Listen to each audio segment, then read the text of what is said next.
Hello again, everyone. It's Mr. Hoy, and this question will be multiplying polynomials. We'll actually be doing a question that is much easier to do if you just change the way it looks. It's not really a new concept so much as it is taking a question that might look more challenging and rewriting it in a way where it becomes much easier to do. So 3a minus 8, that quantity will be squared. A number or a term that is squared is just that number times itself.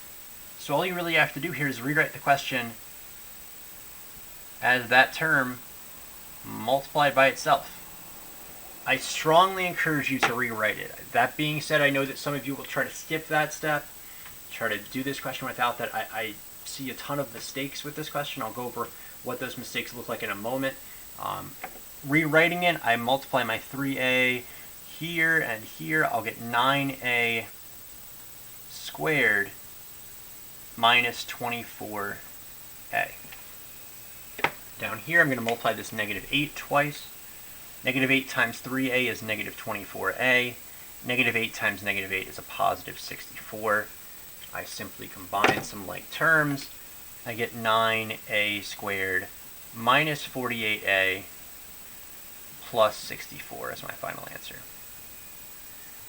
I'm going to caution you, though, however, when doing the original question. So I'm going to put a little what not to do section down here.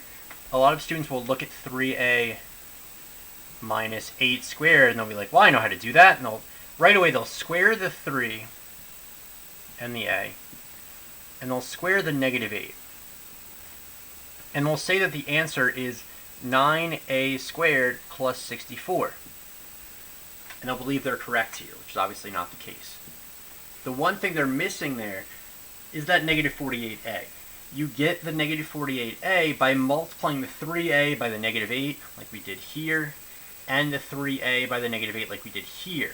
So they're missing these two middle terms, which are leading to a wrong answer. It's a very easy thing to do, especially for someone who tends to not show a ton of work.